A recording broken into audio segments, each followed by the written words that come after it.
first is DC's Identity Crisis event. Almost 20 years after this dropped, it's still haunting DC fan forums and is generally one of the most hated storylines DC has ever published. There were lots of instances of very violent and violating acts done to and by characters that ended up putting such a bad taste in readers' mouths that it still lingers. The most referenced bad thing that happened during this story is probably what happened with Dr. Light and Sue Dibney. He hurt her really bad and then ended her, and to make it worse, the Justice League decided the best thing to do in that situation was to wipe it from everyone's minds and alter Dr. Light's personality so he would be less threatening. There were also quite a few deaths that were kind of just like glossed over, and in a less serious vein, there was also just a lot of continuity issues. Overall, 0 out of 10. When the Hail Hydra Captain America moment first happened, I was ready to hit my head against a wall, as were many of you, I'm guessing. That single panel rocked the fandom in a way I had not seen in all my 23 years. The ever-patriotic symbol for everything right and just. Suddenly saying Hail Hydra, the world is upside down. Now we know that it wasn't Steve Rogers True, but Flag Smasher,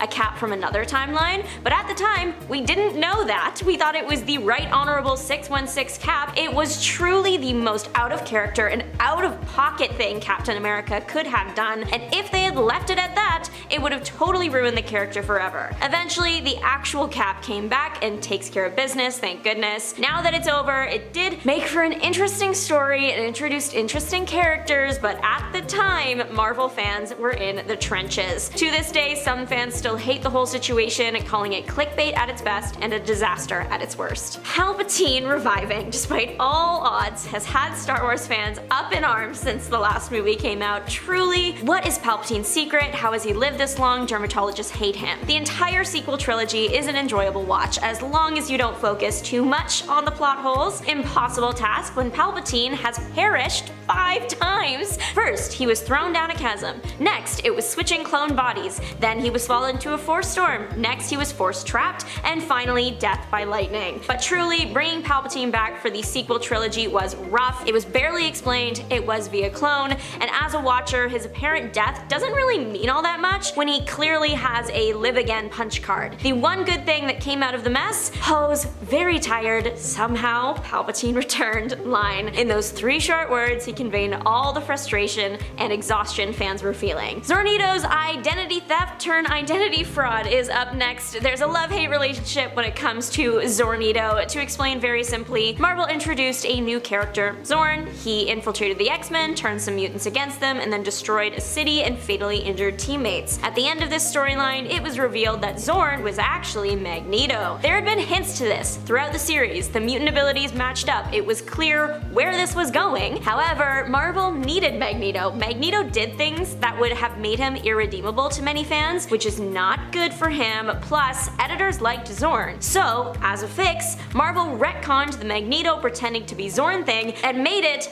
Zorn pretending to be Magneto pretending to be Zorn. He did that really complicated gymnastics routine because he was connected to Sublime, and this was supposed to get mutant hatred going. However, remember, they wanted to actually bring Zorn in, but he died in the final battle. To fix that, it was established that he conveniently had a twin brother. We get some great characters from this, but at the cost of a truly confusing sequence of events. Next, the destruction of Superman's planet. The OG story up until 2018 was Krypton's core either ran out of energy or the sun collapsed on itself, causing the planet to go down with it. A strong commentary on how a planet's population should pay attention to the signs nature gives us before it's too late. Then 2018 rolls around and DC decides to change it. The idea of an advanced race ignoring the fall of its own planet despite a small few trying to warn them, well, now that does not relate to the human race at all, so let's retcon it and make the destruction of the planet due to a big monster instead of the fault of its own people. Rolgozar was the monster. He was created by Jor-El with the intention to destroy Krypton. The monster believed that Krypton and its people were a threat to the universe, so they had to go. Zar was introduced and battled Superman and Supergirl quite a bit, but many readers say the fights and monster character just wasn't compelling. In the end, he did just end up in permanent stasis, so he pretty much is just known for the reason the Super's planet exploded. The character seemed to have a lot of potential that was just never realized. Overall, many DC fans are not crazy about Zar and agree that the character was an odd addition, and some say even embarrassing. Number 10. Jean Grey was resting the whole time. After Jean Grey died as part of the Phoenix Saga, everyone was left flabbergasted. During the story, we'd seen Jean merge with the Phoenix Force, become insanely powerful, lose control over this power, become corrupted and dark, basically become a huge supervillain, and finally sacrifice herself, knowing that if she didn't, it would only end badly. Or worse than badly, because it was already pretty bad. Jean Grey, one of the original X-Men team, was dead. Or so it seemed. Later on, Marvel would want to revive the original X-Men team and bring them together on a new team and comic series called X-Factor. So Jean needed to come back to life. But hey, she was dead. So we got the added story to explain that the version of Jean that had died wasn't really her, but was a separate entity known as Phoenix. Sort of this merged thing. Wasn't really Jean. Jean herself was resting comfortably in a pod beneath the ocean, still lived, and would be able to return. Yay.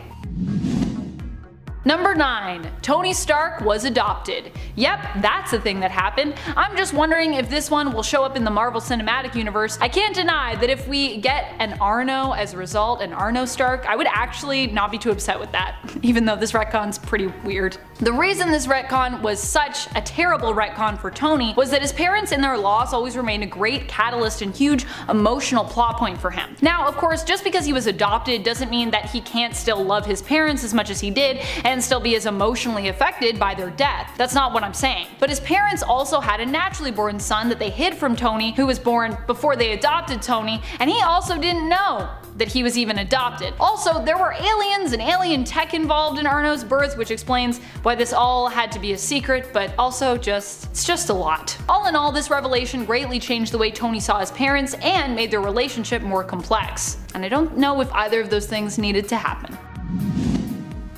Number 8. Hail Hydra. One of the most shocking moments in Marvel's comic history was when it was revealed that Captain America was actually a sleeper agent for Hydra the whole time. Say what? The guy who for years was diametrically opposed to Hydra and all their beliefs, who had tried and succeeded to foil their plots countless times, was a Hydra agent? How could this be? Well, apparently all those wins were a part of his doing a very good job to convince us all and trust him so that he could stab us in the back at the right moment and take over America, becoming Hydra Supreme. Fortunately, this evil version of Captain America would later be revealed to have been created by Kobik, a living sentient version of the Cosmic Cube who was manipulated into making this retcon happen. What's more, the true Captain America still existed within the shards of the Cosmic Cube and would return once more to defeat his evil self, fixing the timeline. So, I mean, at least this retcon ended up not staying permanent, but still, it's pretty weird.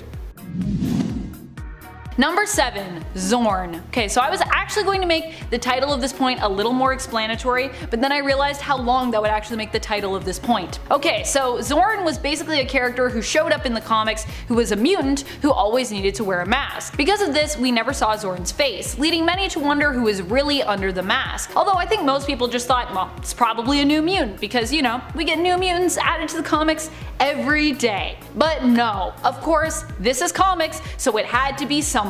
In a dramatic twist, it was Magneto. But no, of course, this is comics, so it had to be someone that we already knew. In a dramatic twist, it was revealed to be Magneto, who had infiltrated Xavier's school in order to rally up mutant support and help him create an army. He then destroyed New York, shot Emma Frost, killed Jean, and was eventually killed by Wolverine. Later on, however, Magneto would turn up again because, well, he's Magneto, and writers wanted to inch him closer to that line between villain and anti-hero again, so they basically retconned Magneto's involvement in all of this.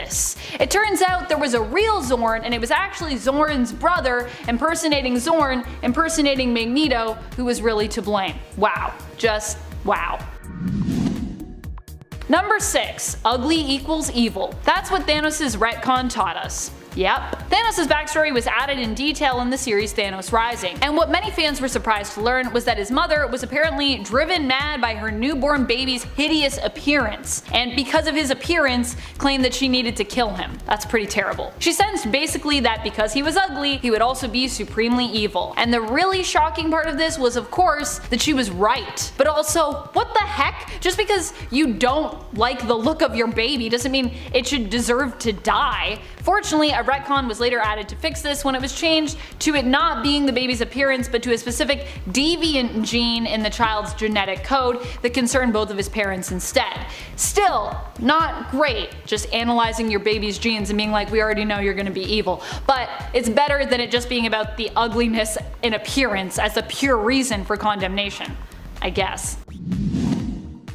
Number 5. Doom is never wrong. Some people like Dr. Doom a little too much. I'm probably guilty as being one of those people. To the point that they can't let him be flawed. Doom must be perfect. Well, while Doom may believe that, the reality is it's his flaws that actually help to make him such a great character, and also are important because they are a part of the reason for his villainous nature. Originally, his vendetta started against the Fantastic Four, and more specifically Reed Richards, years ago, when Reed tried to give him pointers on a device he was building. Reed warned Doom that it was unstable, but Doom didn't listen. The device ended up exploding because, well, Richards had been right, scarring Doom's face. Unable to blame himself due to his huge ego, Doom decided to blame Reed, and thus a villain was born. However, retcons have come into play a few times in regards to his origins as to whose fault the device exploding really was. In one retcon, it's actually implied that it's Mephisto's fault, but if that's true, then why has Doom hated Reed so much for pretty much forever? Another retcon implied that Ben Grimm possibly intentionally sabotaged Doom's machine, which is an even worse retcon because it makes Grimm, normally a very lovable character, look like a jerk. Both of these retcons help to buff out Doom's flaws at the expense of making his feuds illogical. Number 4. Peter and MJ's marriage never happened. During the story One More Day, Peter made a pact with Mephisto to ensure that his Aunt May would live. Part of this deal was also that people would forget Peter's secret identity, which was currently out in the open. Although it wasn't like a bargain part of the deal, it was just a thing that would happen. But what did Mephisto want in return for this? Peter to never be a hero again? Did he want his soul? No. No, no, no, no, no. He wanted his marriage? Mephisto wanted to take Peter's marriage to MJ. And by that, I don't mean that he wanted himself to marry MJ, which would actually make, in a weird turn of events, more sense. I mean, he wanted to make it so that their marriage never existed. This was such a strange request that many were left speechless when Peter agreed, and this actually happened. What was likely really going on is that Marvel no longer wanted Peter to be married. Or Joe Quesada never wanted Peter to get married in the first place. They wanted to return to the days when Peter was flying free and single, so this story happened to erase it. Number 3. Norman Osborn and Gwen Stacy's relationship. This little frightening retcon was added during the Sins Past story. It also made Peter look like an insensitive jerk, just for good measure as well. The story here that was added in was that Gwen Stacy had an affair with Norman Osborn, a man who was much older than her at the time and who would go on to be responsible for her death. This affair resulted in Gwen becoming pregnant with twins, which she secretly gave birth to. Norman then raised these children, lying to them that they were actually the children of Spider-Man and Gwen, and that Spider-Man had killed their mother, turning them into misguided villains. This was not a retcon anyone needed, but hey, it was one that we got. Number 2. Scarlet Witch and Quicksilver were never mutants. If you have been subscribers to our channel for a while, then you likely saw this one coming from a mile away. A list of the worst retcons with Amanda hosting it? I wonder what she's gonna rank high up on that list. And you were right. One of the worst retcons in mutant history for me will always be this. During the events of Axis, it was revealed that Wanda Maximoff and her brother Pyotr, Scarlet Witch and Quicksilver respectively, were never the children of Magneto, and as such, never mutants. Instead, we learned that the High Evolutionary abducted them when they were young, experimented on them, and then disguised them as mutants and returned them back to the world. Why? Well, we don't really know, which is part of the reason this is such a terrible retcon. That, and it erased years of meaningful family drama and history, and created a bunch of plot points that no longer really made any sense.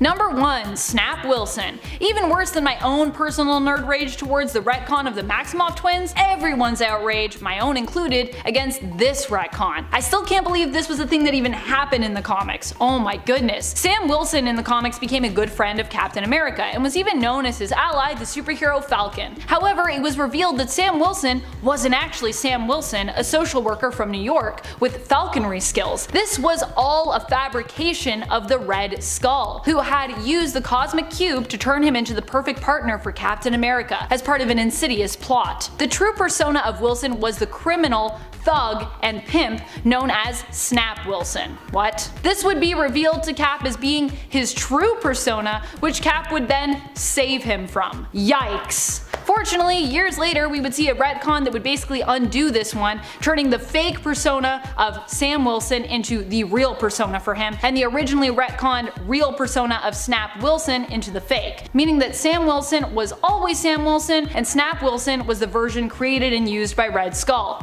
Whew, thank goodness.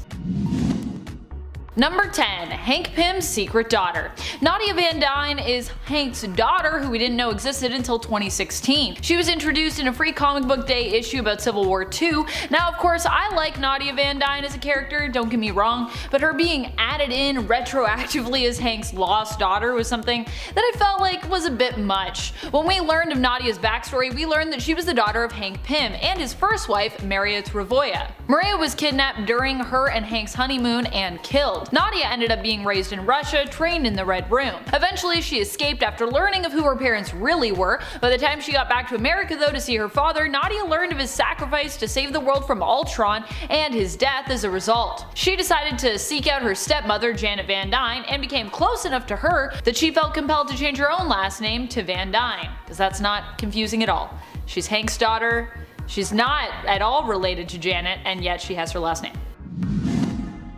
Number 9. Falcon's X-Gene. Remember that time Falcon was revealed to be a mutant and then we explained that origin away with, a faulty Sentinel? If you don't, let me explain. In issue 174 of Captain America, we see Professor X meeting Falcon and Cap. Charles implied Falcon's connection to his bird seemed telepathic, and that Falcon's telepathic abilities may be mutant in origin. Falcon himself took this suggestion to heart and even considered what it might mean for him to be a mutant, pondering on his strong, seemingly psychic link to his bird Redwing. He then encountered a Sentinel who identified him as a mutant, and so he was a mutant for a time. This was established, and this wouldn't really be revisited or retouched till 2001. Where the idea of Falcon being a mutant was tossed in the trash and explained away as a Sentinel simply malfunctioning. Wah wah wah. Number 8. Black Widow's confusing backstory. Natasha being a mysterious spy from Russia who switched sides means that yes, we are going to get a complex backstory for her, but it actually wasn't always that complex. Natasha was inspired to fight for her nation originally when her husband was assumed dead in combat. Her husband wasn't really dead of course, and it was implied that this was all part of a plot to basically encourage her to fight for her country. Before that, Natasha was a renowned ballerina. Later on, however, this whole origin was revealed to be a lie when we learned that the Red Room had embedded memories of her being a ballerina in her mind. They made her think she had trained in ballet, but she hadn't really, because I guess that's what the Red Room does, they mess with you and give you fake memories. Her story was also changed from a woman who was inspired by her husband's sacrifice to put her own life on the line for her country as well, to that of a woman being blackmailed and threatened into becoming a spy in order to protect her husband. Number 7. Professor X married Mystique. Some retcons that are really strange come from film inspiration. As a lot of people discussed in the comments, many feel that Scarlet Witch and Quicksilver, for example, would still be mutants today if it wasn't for their being introduced in the MCU's Avengers franchise, which didn't have the rights to include mutants, so we had to kind of unmutant them. I feel as though the case was possibly similar for this weird, secret retcon. In 2013's Uncanny X-Men issue 24, we learned of Mystique and Charles Xavier's secret marriage, meaning that the child we saw Mystique gave birth to while in the guise of Moira McTaggart was likely one willfully conceived, as opposed to Mystique tricking Charles into sleeping with her, which would have been super weird and pretty not good in my opinion. In the X-Men prequel films such as First Class, which came out in 2011, we see a different kind of relationship between Raven and Charles. We get this weird love triangle between Charles, Raven, and Eric, and it seems more of that likely influenced this weird retcon plot point revealed in the comics in Charles's will. Number 6. Thanos. Number 1 dad? Thanos has never really been known as a caring and kind person. Even the people he keeps close to him are never really fully safe from his wrath. Faithful servants, family members, to Thanos, everyone is pretty much disposable. The same could be said for his adopted daughter Gamora, who he hardened and transformed into a killer until she ended up later rebelling. In the 2019 Thanos series, however, we learn how Gamora's relationship with her father was, well, more complex. How he actually, in his own way, was kind of a good father to her. This series also highlights how much they both care cared for each other, despite the fact that an Infinity Gauntlet, which happened in the 90s, pre this series, but in terms of continuity would have taken place after this, Thanos seems to not show any regard for his adopted daughter's life. So, it's kind of a retcon. Doesn't make a lot of sense.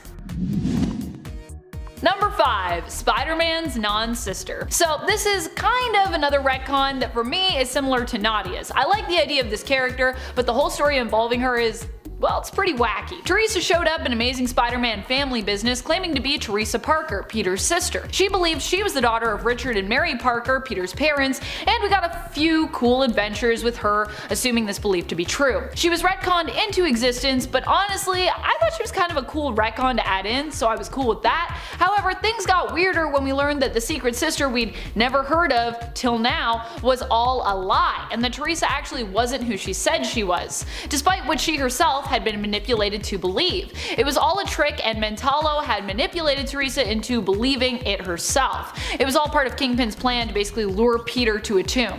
And we don't actually even know who Teresa's parents are now. It's still a mystery. They even manipulated how Peter saw Teresa, making her appear more like him, so she'd look more like his sister. It's weird. I wish she was actually his sister. That would have been cooler, I think.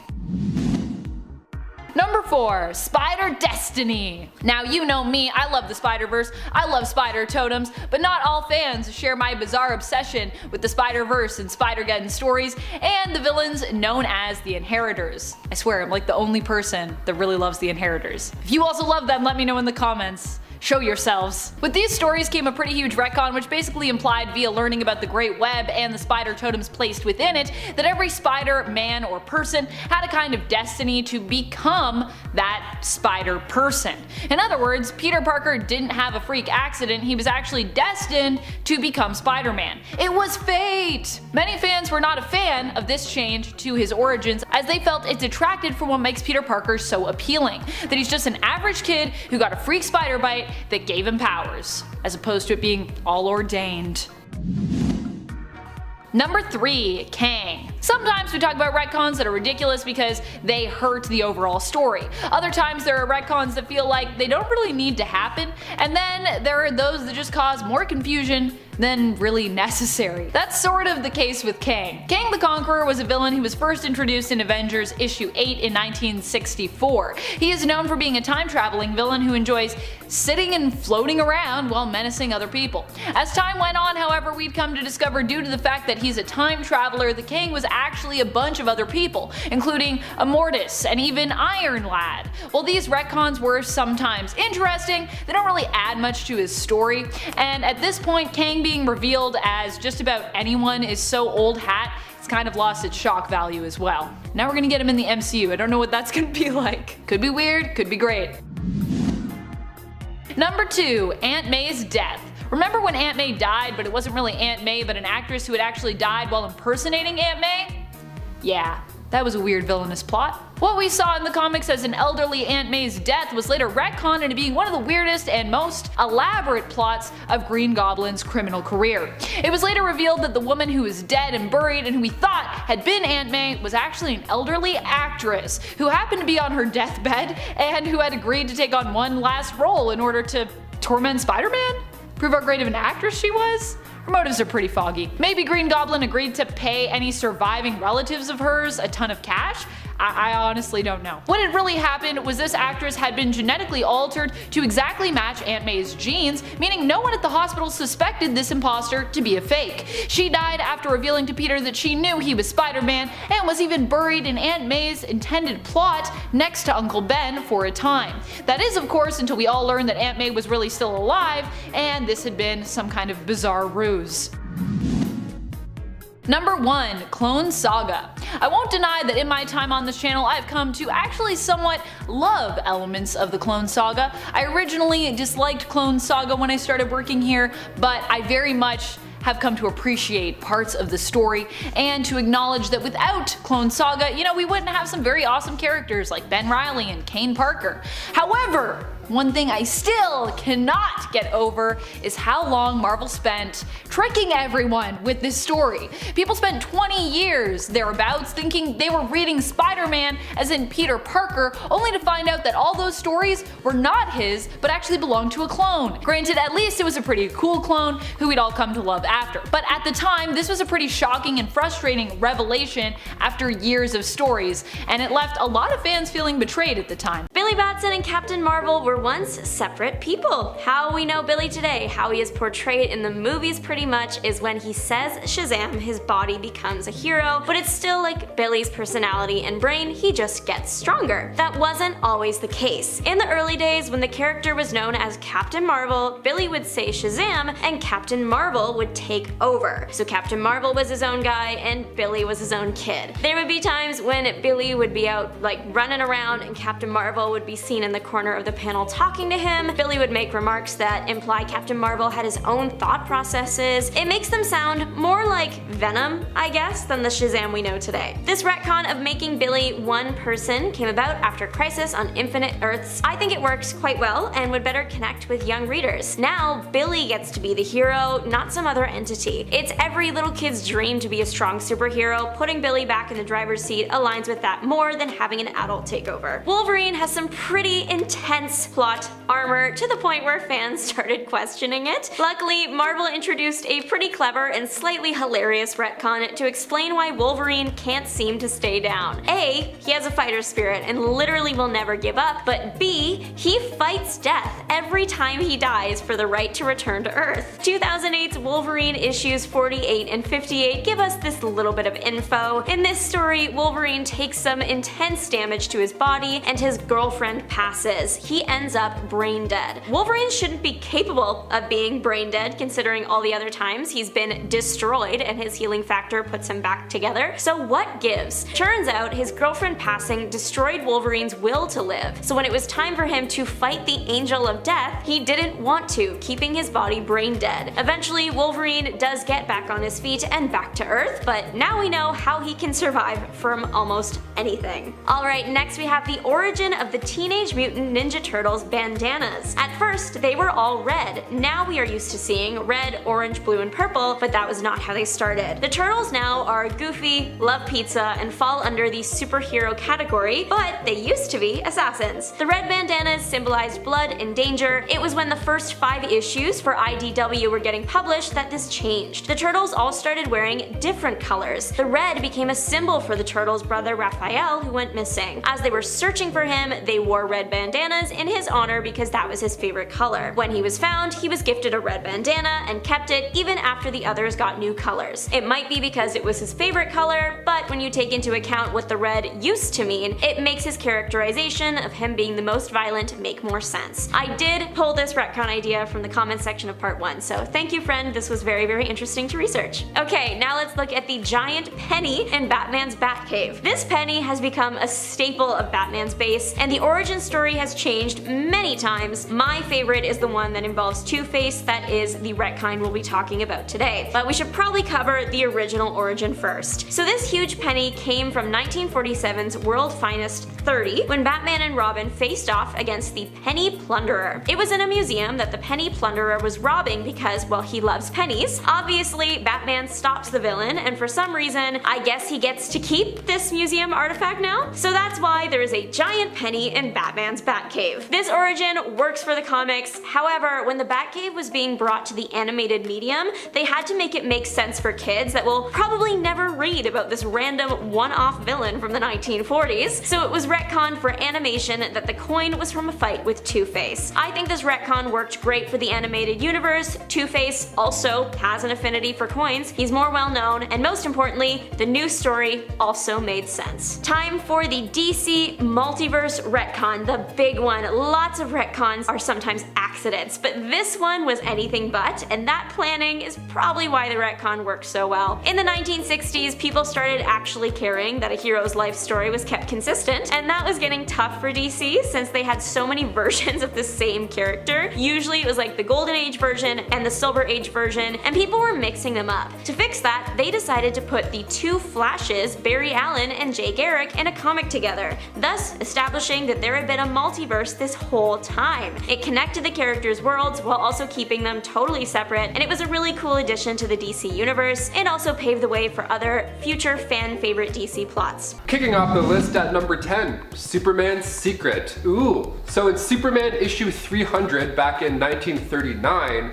we see the front cover of this issue and it shows in big text, "Revealed at last, the startling secret of how Superman fools the world with his Clark Kent identity." And you see Superman on the cover like, "Lana, look at my face. Do you believe me?" He's on point, like he's very aggressive. He's like, "I'm Clark Kent, look at my face." It's basically what we've all been thinking when we see this guy in his disguise. The whole issue is about how dumb the glasses disguise is. And it's pretty funny at first. But the thing that sucked was that he explained how his glasses are made from Kryptonian plexiglass and how that intensifies the low-level hypnotic effect. So people see him as Clark Kent rather than Superman. So he can be dressed in his gear and people are like, "No, you're definitely Clark Kent. I'm looking right at you. Your chest is the size of a car, but you know what? I think you're still Clark Kent." It wasn't until Byrne's 1986 reboot until this power was dropped. Thankfully. Because if they'd kept that idea, then it would have made the comics where Bruce Wayne pretends to be Superman pretty unnecessary. Also, if Superman has these powers in comics or movies, that would just be hilarious. It would just be Henry Cavill at the bar in his Superman gear just flexing, then a guy pours a beer on his head while we're just staring at him in costume. That would have just been weird. That guy should have been punched out to space also. Forget about his truck being stuck in trees. He should have grabbed him and just went, gone. Number 9, One Punch Man. Superboy Prime punches through reality itself. It is one of the most talked about events in DC's comic book history, and it has fans split over the overall decision. Crisis on Infinite Earths happened and brought together all these Golden Age and Silver Age heroes into the same place. It was a move made to retcon certain plot points while setting up a brighter and certainly bolder future. So what happens when you lock Superboy Prime up in a pocket universe? Well, once he's out, he gets so mad that he punches, but he doesn't just punch a hole in the wall like your classic Kyle from high school. No. He punches through reality, creating the multiverse, bringing back the dead Robin from the 80s, Jason Todd, to life. And that wasn't the only change though when it comes to the multiverse collapsing. Like Elastigirl's resurrection, and then the other characters come back as if they truly never died. Like we had Lynx, Reactron, Ventriloquist, Scarface, and Magpie. This punch also changed some major history with Joe Chill, which I'll get into later. The numerous versions of General Zod were also replaced by just the one version.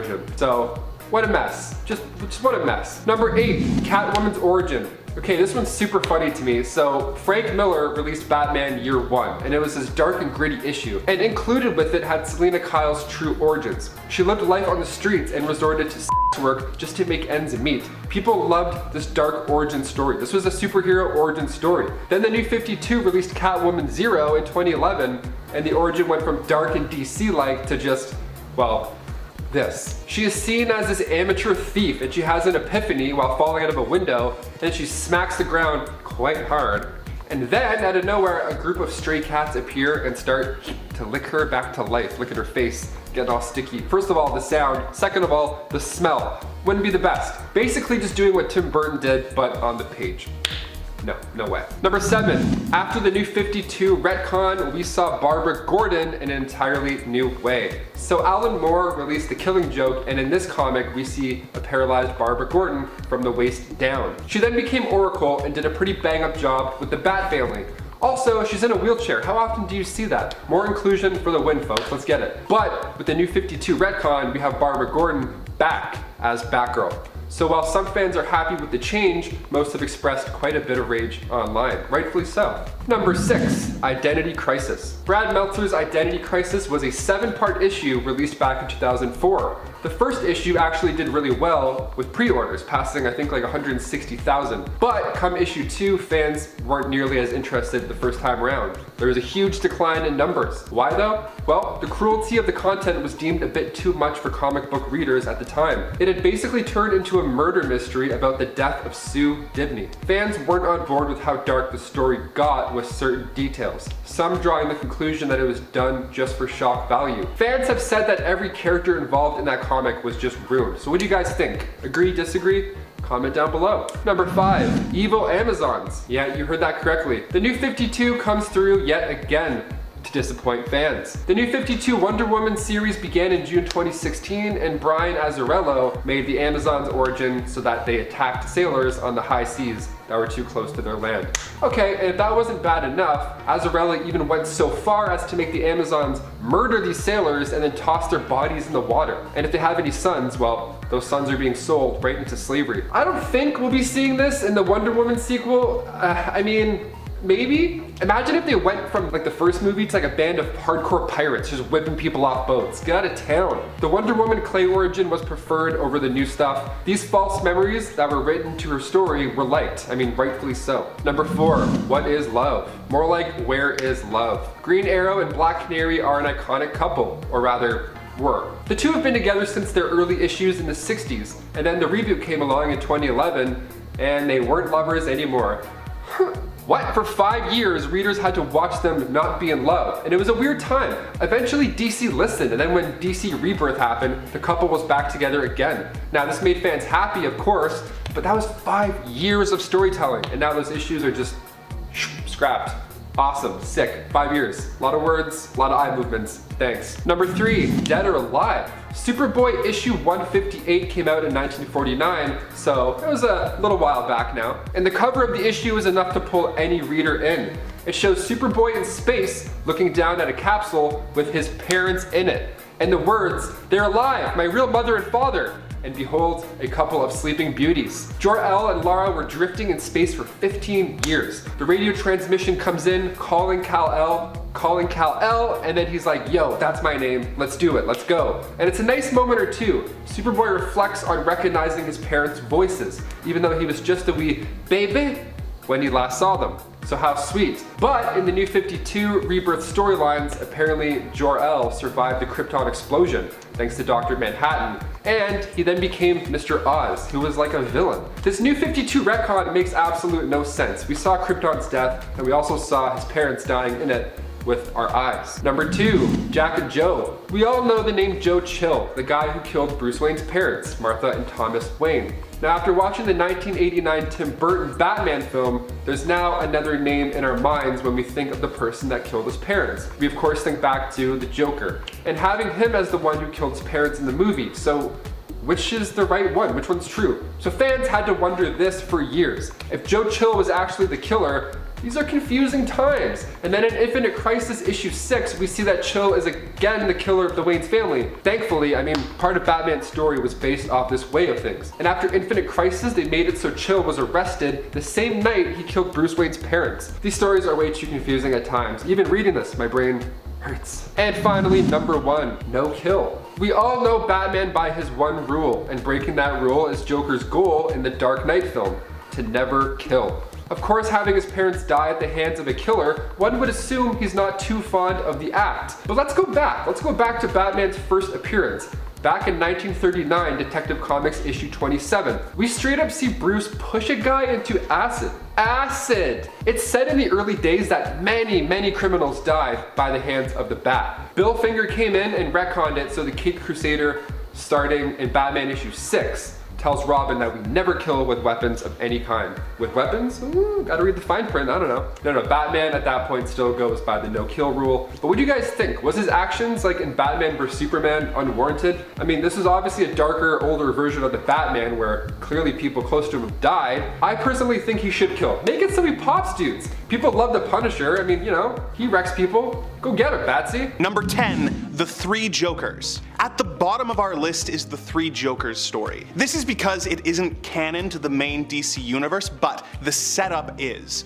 When Batman became the god of knowledge by sitting on the Mobius chair, he became able to find out the answer to any question he asked. One of the first things he wanted to know was the true identity of his archenemy, the Joker. To his surprise, the chair informed him that the Joker was actually 3 different men. This was never really explored in main continuity, but in the Black Label story story The Three Jokers, we learned that the reason the Joker acts so differently depending on the day is that Batman has been dealing with 3 different Jokers, known as the Clown, who was the Joker who killed Jason Todd, the Comedian, the Joker who shot and paralyzed Barbara Gordon, and the Criminal, who seems to be the Golden Age version of the character. The writer, Jeff Johns, stated that it was because it was so revolutionary, it would be out of canon with the option of bringing it into the main universe once fans inevitably loved it, comparing his story to Alan Moore's The Killing Joke, which went through a similar process. Personally, I think it's best this stays in Elseworlds, as it just opens up too many questions about Batman's already kinda weird continuity. Number 9. Martian Manhunter. Put some respect on my boy's name. In the New 52 era, one of the biggest changes made to the Justice League was that Martian Manhunter was not a founding member of the team, a place that he held for years. Instead, his spot was taken by Cyborg, who was now created thanks to a mother box. This had a ripple effect of changing the important place Cyborg held in the Teen Titans, meaning it was erased completely. I personally liked the change a little bit. I always have felt that Cyborg has been a little underappreciated, so to make him a founding member felt like a huge step up for his character, who is one of my favorites. But at the same time, John is also one of my favorites. It's just that his status as a newly arrived alien from Mars made it make more sense that Cyborg, who has lived a relatively normal human life on Earth, should be the one of the original defenders of the planet. It may be a weak argument, and I know that many people weren't too happy with the changes to both the JLA and the Titans. Let me know your thoughts. Number 8. Hal Jordan, from hero to villain to host. Hal Jordan was one of the most beloved and respected members of the Green Lantern Corps. When his home, Coast City, was destroyed by supervillains, he was consumed by grief. He tried to recreate his city and its inhabitants with his ring, but as this was against the ring rules, he was summoned by the Guardians of the Universe for judgment. He snapped and killed pretty much the entire Green Lantern Corps, taking their rings in hopes of becoming so powerful that he could restart the universe and save his city. He started calling himself Parallax and was now a villain. He eventually learned the error of his ways and sacrificed himself to save the day and died. DC eventually wanted to bring him back as Green Lantern, but realized that would be really hard with him having committed so much genocide since he was a hero. They retconned it so that he was actually being influenced by a yellow fear demon named Parallax who had taken over his mind. This allowed Hal to rejoin the Green Lanterns, be a member of the Justice League, and become the Lantern's golden boy again by absolving him of any responsibility for his actions. Number 7. The Justice Society. One of the most hated retcons to come out of the New 52 was that DC made it so that the Justice Society of America, a well-respected team that included popular characters from the golden age of comics, that was a huge part of DC's comic book history, both in the actual continuity and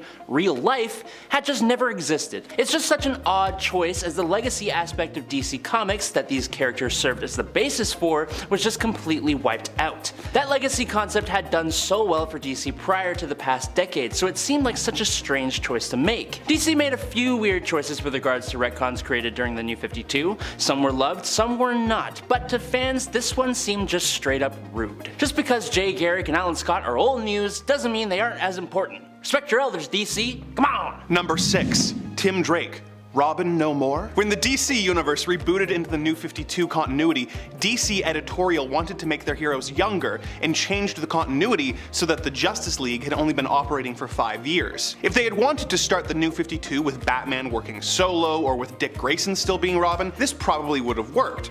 But DC wanted to have their cake and eat it too, wanting a younger Batman, but still wanting to use characters like Nightwing and Jason Todd. In order to accommodate the new timeline, retcons to the various Robins' backstories had to be made. Dick and Jason got away relatively unscathed, but Tim Drake got the short end of the stick. Tim was originally introduced after Jason Todd had died at the hands of the Joker. Batman was acting recklessly, and Tim deduced that Batman was Bruce Wayne. Believing that Batman needs a Robin to temper his aggression, he asked Dick to become Robin again, but ended up getting the gig himself, being the main boy wonder from 1990 until 2009 when Damian Wayne became the new Robin and Tim Drake became Red Robin. In New 52 canon, he never quite figured out Batman's identity and was never Robin, having apparently always been Red Robin. Fans hated this, and his original origin was eventually put back into canon. Another consequence of the New 52 was that in order to explain how Batman had a 10-year-old son, Damian was retconned to be a genetically engineered baby who had grown faster than normal. Number 5. Identity. Identity Crisis was a really engaging mystery story that paid great close attention to comic book history, but unfortunately unfortunately, it is another one of DC's strange retconning events that changed quite a few things that left readers completely flabbergasted. Whether it was the super unnecessary and inappropriate use of Dr. Light's attack on Sue Dibney, which itself was an example of the crappy way women were treated in comic book stories in order to motivate the male hero,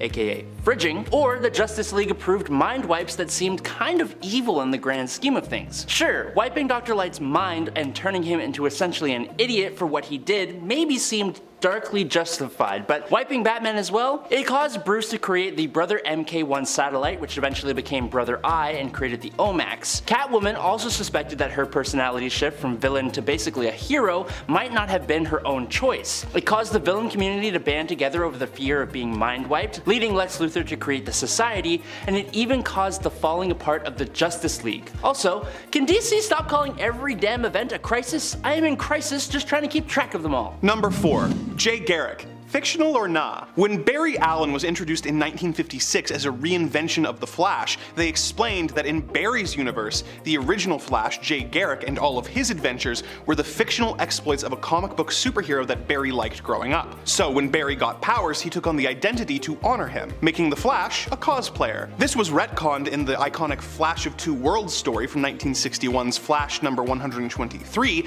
where Barry accidentally was transported to Jay's world. He learned that Jay was in a different universe, and that the comics written by Gardner Fox were actually dreams that he had remembered and written down. As Barry explained, obviously when the writer was asleep, his mind was turned in on Jay's vibratory Earth. This was a weird way to incorporate Jay Garrick, but it also had long-running effects on the larger DC universe, as this is also the introduction of the DC multiverse. Number 3. Jason Todd. Ah, yes, the over-aggressive black sheep of the Bat family. The poster boy for toxic Batman fans everywhere, and the most lazily written Robin of the bunch. At least at first. When Jason Todd first showed up on the scene, after the Robin mantle was abandoned by Dick Grayson, it was downhill from the start. For starters, DC made his backstory almost identical to that of Dick himself. Jason was part of a circus that was attacked by Killer Croc, which resulted in the passing of his parents, and that is when Batman took him under his wing and trained him to be Robin.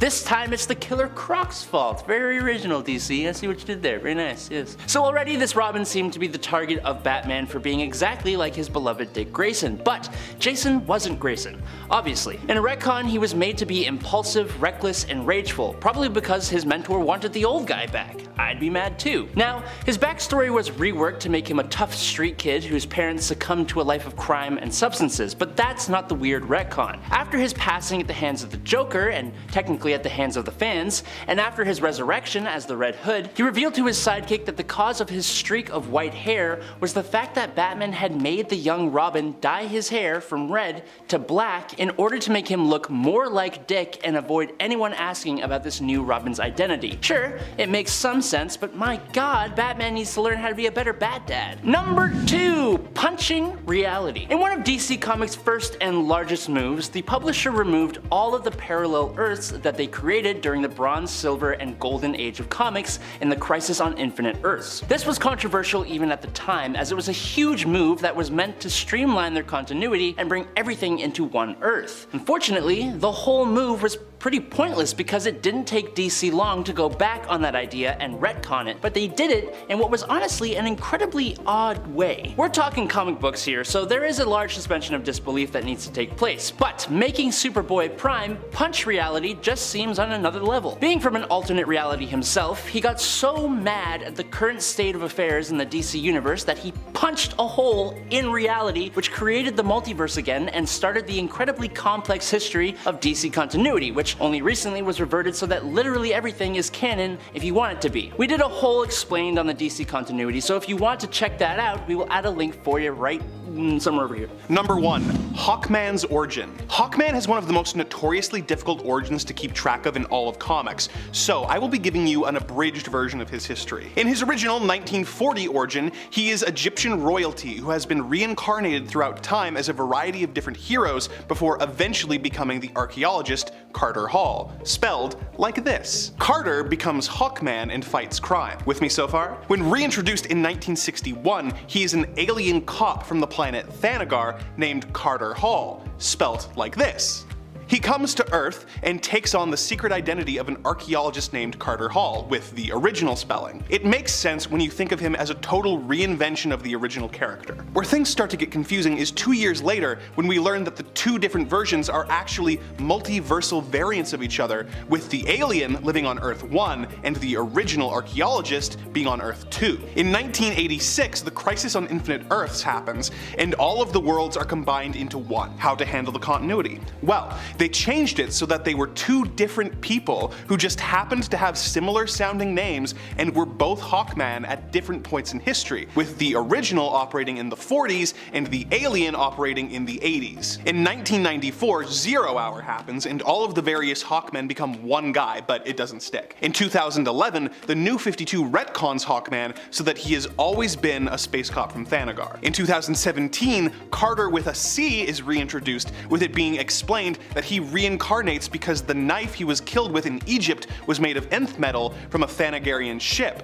kind of introducing elements of both of the origins. In 2018, we learned that the two versions have become one again, with the space cop being one of Carter with a C's reincarnations, retconning the character to be able to be reborn not just in different eras on Earth, but on other planets as well. So, to sum it up briefly, reincarnated Pharaoh becomes space cop, becomes two different people. He's retconned to have only ever been a space cop, and is retconned one last time to be a reincarnated Pharaoh who in one of his lives was an alien space cop. Which, when you say it like that, makes perfect sense. By the way, most of this can also be applied to Hawkgirl. So in the beginning of Matt Murdock's superhero career, we were given a number of origin stories for Daredevil, and they all showed how Matt Murdock began to train to become the Man Without Fear. All of these seem to show Matt, a blind kid with otherworldly senses, teaching himself how to fight. It wasn't until Frank Miller's run on Daredevil, The Man Without Fear, which is arguably one of the greatest runs, where it was revealed that Matt had indeed been trained by another blind martial artist expert named Stick. Bringing Stick into the mix allowed Daredevil to gain a whole other level, turning him into a more of a ninja adventure series, with Stick training Matt as a tool to be used against the Hand. This new ninja side to Matt Murdock worked incredibly well, and Daredevil's ninja training has become a major part of his background, both in the comics and in the Netflix Daredevil series. The initial idea left a lot of room for later writers to add and tweak certain things to help build other stories too, which is super cool. This is a retcon to undo a retcon, and I'm honestly so glad this one happened. In Original Sin, it was revealed that Norman Osborn had slept with Gwen Stacy, with the two of them having an affair that produced two twin children. These children were raised to believe that Spider-Man was their true father, and that he had also killed their mother, with Norman of course manipulating them as part of a scheme to, you guessed it, destroy Spider-Man. In the end, however, we'd come to learn that none of this was true. The children were not conceived by Gwen. Gwen never even slept with Norman. It was all part of Harry Osborn's plan to mess with his father as revenge for mistreating him all those years. The children instead were false, lab-made genetic fabrications, and Norman's mind was messed with to make him think he'd slept with Gwen, when really that had just never happened at all. It's a bit convoluted, I'll grant you, but it cleaned up such a terribly awful mess left to us by Original Sin, I'm just willing to forgive it for that. Stan Lee and Jack Kirby brought Captain America into the Silver Age in Avengers number 4, and in that story they revealed that Bucky Barnes had passed away in the same explosion that sent Captain America into becoming a popsicle. But then we got the relaunch of Captain America in 2005 with artist Steve Epting, and Bucky was back. The idea was that Bucky was rescued, captured, and subjected to intense brainwashing by the Soviets, turning him into one of the deadliest assassins in the Marvel Universe. They would then put him into cryogenics after every one of his missions, so that he has barely aged in the decades since they first began using him. Now, Bucky's time as a ruthless brainwashed assassin was colored by dark deeds and chilling actions. He came into contact with tons of characters like Nick Fury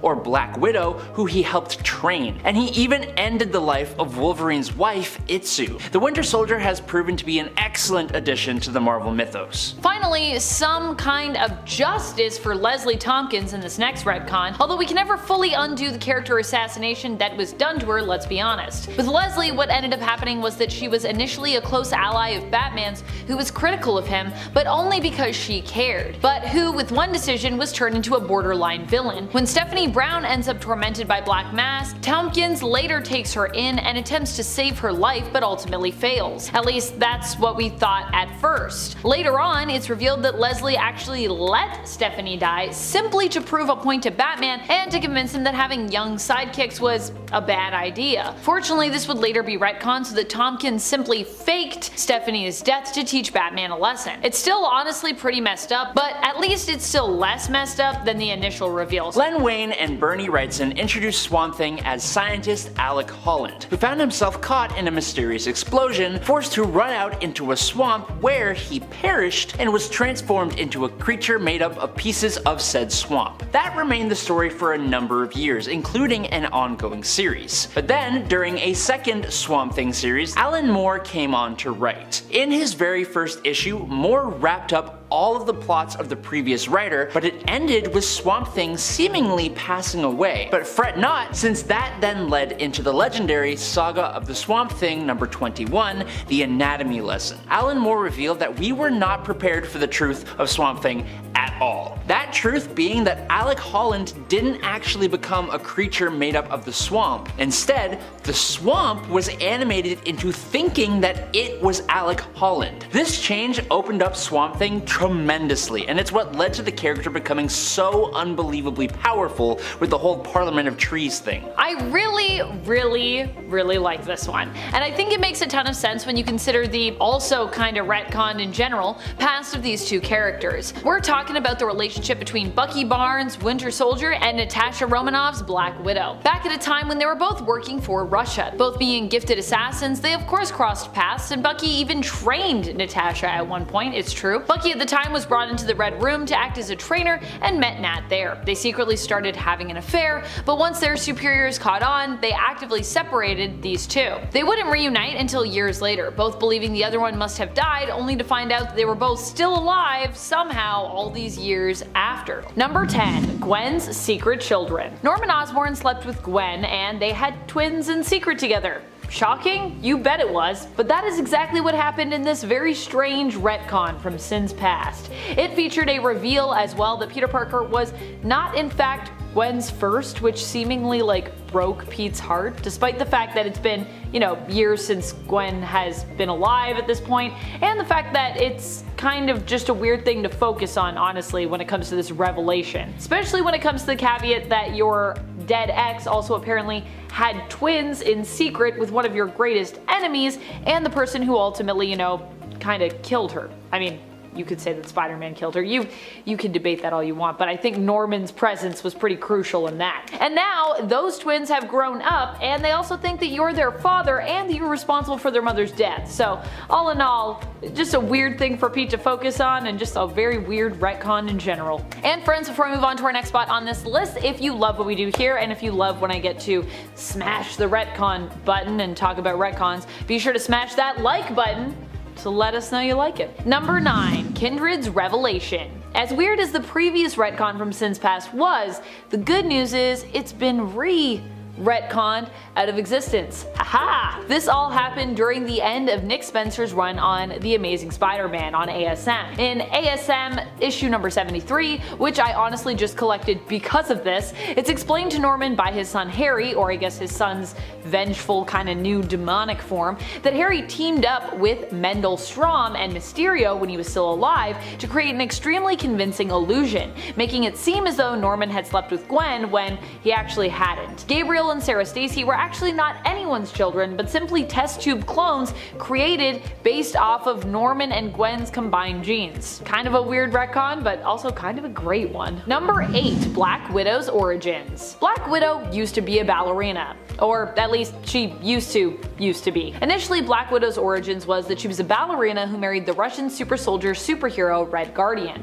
and after he went MIA and was basically presumed dead, getting blowed up, she decided to join up and fight for her country, inspired and impassioned into patriotic dedication by his sacrifice and unfortunate fate. However, it turned out that he never really died, but that Russia had it appear as though he did in order to manipulate Natasha into becoming one of their agents. However, then it was retconned that Natasha never really even was a ballerina at all, but merely These had been memories implanted into her mind by the Red Room, whom she was in the care of actually for most of her life, at least according to one of the accounts of the various versions of her origins.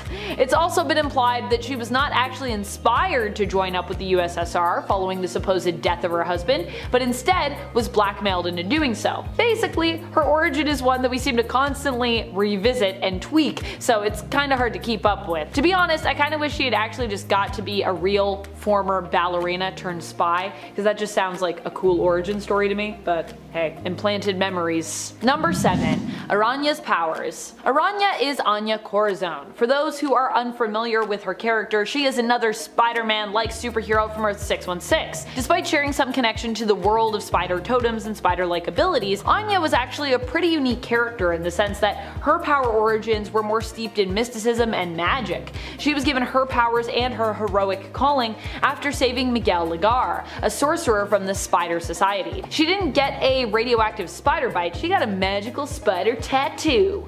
Anya had powers that gave her superhuman reflexes, wall crawling abilities, and super strength, but she also had a spider-like exoskeleton that she could produce, acting like a shield around her. She also had a power known as the Spirit of the Hunter, which kind of sent her into like a berserker rage. And because of her ties to the Spider Society, she was also extremely helpful when it came to reading prophetic scrolls that the Spider Army got a hold of during the Spider-Verse event. However, during Spider Island, her powers shifted to be basically just another carbon copy of Peter's instead, with her basically not having her original powers and then her just getting like Spider-Man's powers. Although at least now with Edge and End of the Spider-Verse, Anya does seem to be recovering her original powers, so they are coming back, but it was a weird retcon, and I was just like, but it actually ties into the spider totem thing. Doesn't that make more sense? Spider totems are their own thing. Number 6. Franklin's origins. Franklin Richards is the son of Susan Storm Richards and Reed Richards. He is a member of the Fantastic Four and Future Foundation family,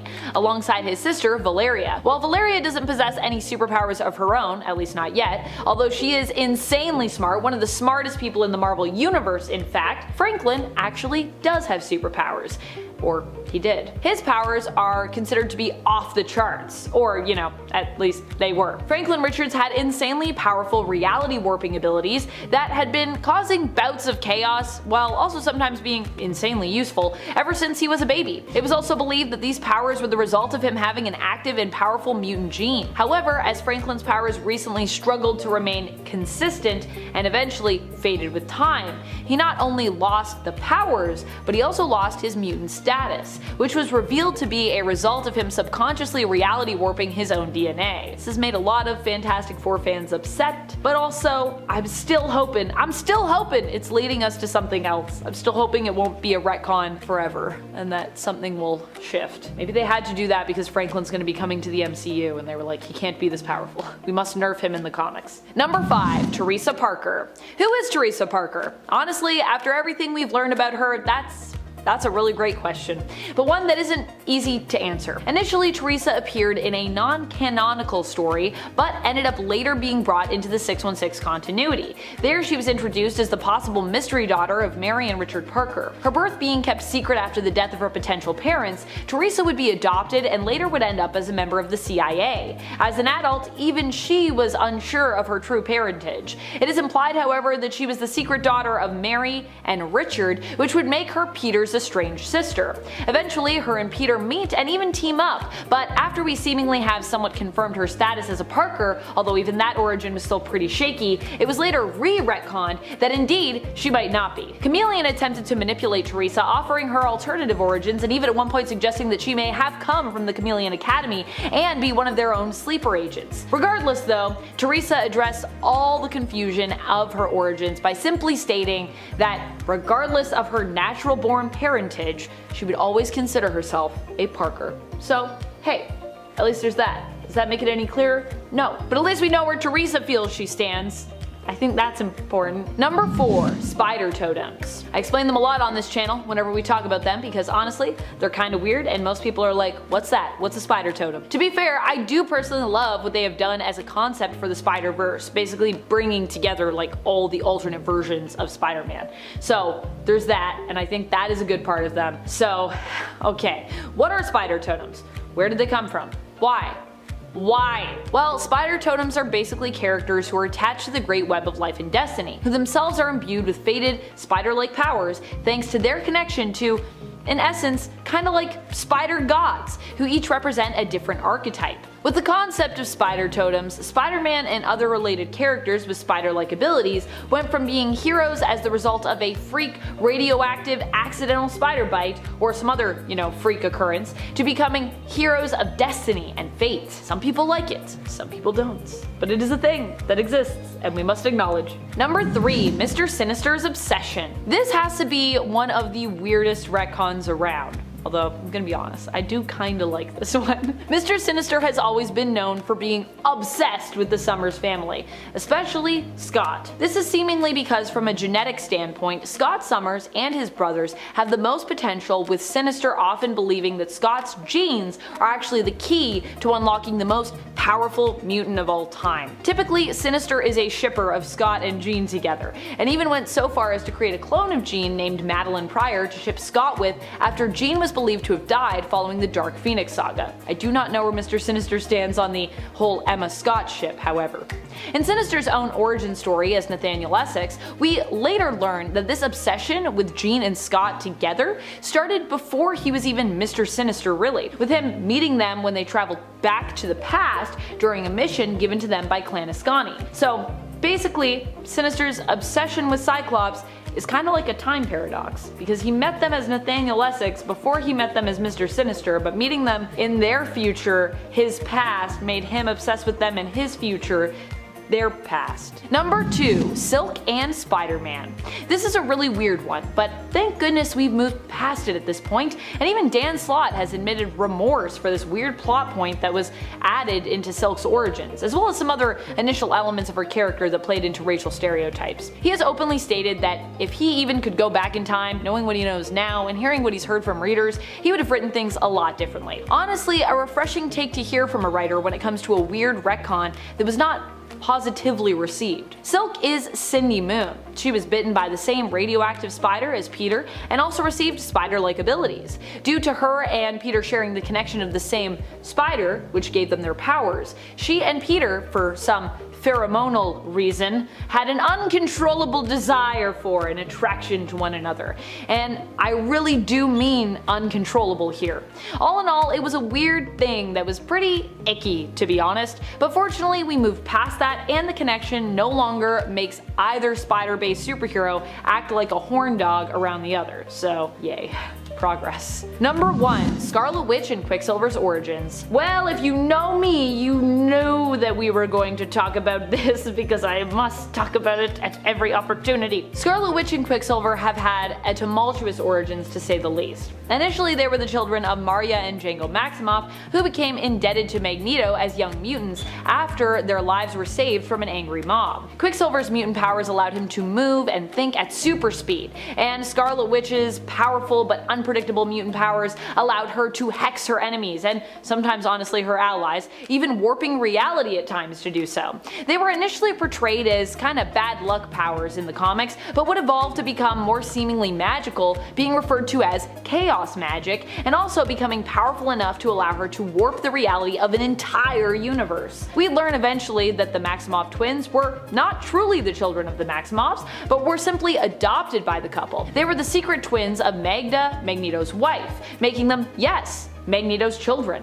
This would create a tense and interesting relationship between the three, with their family ties shaping much of their personality, complexes, and history throughout the years, and adding a lot of depth to Magneto's character. However, Marvel wanted to bring these two into the MCU. At the time, this was complicated, as Wanda and Pietro were mutants, which put them in a weird contested limbo, with Fox claiming rights to them due to them owning X-Men rights at the time, and Marvel claiming rights to them for film projects due to their frequent attachment to the Avengers, and they've never really been X-Men, so yeah. In order to make it so that Marvel could easily use the twins without it being contested in the MCU, they decided to detach them even further from mutant kind by retconning their origins during the events of Axis, with her alignment accidentally magically reversed as the result of a spell she herself had helped to cast. Wanda used blood magic to torment her own relatives, Quicksilver and Magneto, who were basically trying to talk her down at the time. While this worked on Pietro, it did not work on Eric, proving that he was not really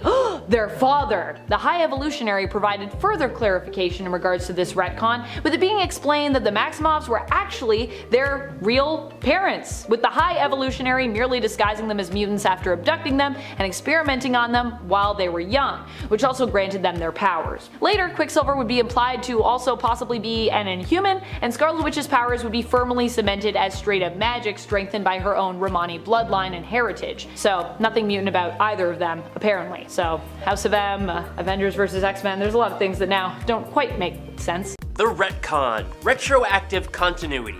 This is basically when a comic book company changes the history of a character or an event in order for it to make sense with whatever story they are now trying to tell, and DC Comics is quite notorious for their use of the retcon.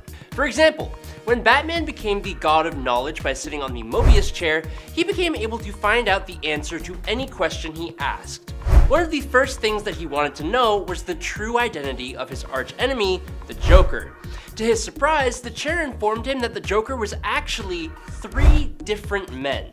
This was never really explored in main continuity, but in the Black Label story, The Three Jokers, we learn that the reason the Joker acts so different depending on the day is that Batman has been dealing with 3 different Jokers, known as the Clown, who was the Joker who took out Jason Todd, the Comedian, the Joker who shot and paralyzed Barbara Gordon, and the Criminal, who seems to be the Golden Age version of the character. The writer Jeff Johns stated that because it was so revolutionary, it would be out of canon with the option of bringing it into the main universe once fans inevitably loved it, comparing his story to Alan Moore's The Killing Joke, which went through a similar process. Now, some retcons are hard to believe, and others are both hard to believe and even harder to keep track of. For example, Hawkman, the whole character. His origins have changed many different times over the character's comic book existence. In his original 1940 origin, he is Egyptian royalty who has been reincarnated throughout time as a variety of different heroes before eventually becoming the archaeologist Carter Hall. When he was reintroduced in 1961, he was now an alien cop from the planet Thanagar named Qatar Hall, who comes to Earth and takes on the secret identity of archaeologist Carter Hall. Now, 2 years later, we learn that these 2 different versions are actually multiversal variants of each other, with the alien living on Earth 1 and the original being on Earth 2. Then in 1986, the Crisis on Infinite Earths happens, and all the worlds are combined into one. So these 2 people were now both Hawkman at different points in history, with the original operating in the 40s and the alien operating in the 80s. Then, in 1994's Zero Hour, they make it so that these 2 are just one person. Then, in 2011, the New 52 retcons Hawkman so that he is and always has been a space cop from Thanagar. Then, in 2017, it's explained that Carter Hall was actually a pharaoh who reincarnates because the knife that he was taken out with in Egypt was made of nth metal from a Thanagarian ship. And then finally, in 2018, it's decided that he can reincarnate not just on Earth, but on different planets as well. But Hawkman isn't the only victim of multiple origin retcons. Another character who got a similar treatment is Donna Troy. The story behind Donna gets more puzzling with each retcon. Donna has been an orphan found and raised on Themyscira as Diana's younger sister, and then she was changed to a creation from part of Wonder Woman's soul, and then she even became a young mirror image clone of Wonder Woman herself. In the pre-Flashpoint era, Donna got a new origin story that completely changed the previous one every couple of decades.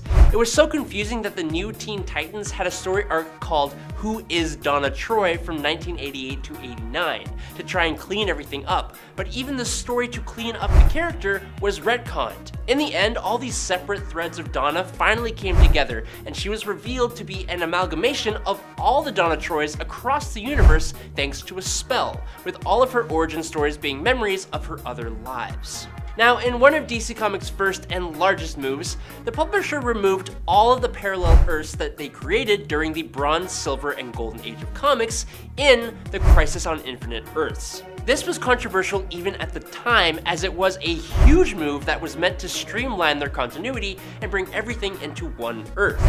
Unfortunately, the whole move was pretty pointless because it didn't take DC long to go back on that idea and retcon it, but they did it in what was honestly an incredibly odd way. We're talking comic books here, so there is a large suspension of disbelief that needs to take place. But making Superboy Prime punch reality just seems on a whole other level. Being from an alternate reality himself, he got so mad at the current state of affairs in the DC universe that he punched a hole in reality, which created the multiverse again and started the incredibly complex history of DC continuity, which only recently was reverted so that literally everything is canon if you want it to be. Now, DC's Identity Crisis was a really engaging mystery story that paid great close attention to comic book history, but unfortunately, it is another one of DC's strange retconning events that changed quite a few things that left readers completely flabbergasted. From the super unnecessary use of Dr. Light's attack on Sue Dibney, which was an example of the way women were treated in comic book stories in order to motivate the male heroes, aka fridging, to the Justice League approved mind wipes that seemed kind of evil in the grand scheme of things, there were just some really interesting choices made here. Sure, wiping Dr. Light's mind and turning him into essentially an idiot for what he did maybe seemed darkly justified, but wiping Batman's mind as well? It caused Bruce Wayne to create the Brother MK1 satellite, which eventually became Brother Eye, and created the OMAX. Catwoman also suspected that her personality shift from villain to basically a hero might not have been her own choice, and it caused the villain community to band together over the fear of being mind-wiped, leading Lex Luthor to create the Society, and it even caused the falling apart of the Justice League. But one of the most hated retcons to come out of the New 52 was that DC made it so that the Justice Society of America, a well-respected team that included popular characters from the golden age of comics, that was a huge part of DC comic book history, both in the actual continuity and real life, had just never existed. It's just such an odd choice, as the legacy aspect of DC Comics that these characters served as the basis for was just completely wiped out. That legacy concept had done so well for DC prior to the past decade, so it seemed like a strange choice to make. DC made a few weird choices with regards to the retcons created during the New 52. Some were loved, some were not, but to fans, this one seemed straight up just rude. Just because Jay Garrick and Alan Scott are old news doesn't mean that they aren't as important, because they are. But moving on from that, when Jason Todd first showed up on the scene after the Robin mantle was abandoned by Dick Grayson, it was kind of downhill from the start. DC made Jason Todd's backstory almost identical to that of Grayson himself, with Jason being part of a circus that was attacked by Killer Croc, which resulted in the passing of his parents, and that is when Batman took him under his wing and trained him to be Robin.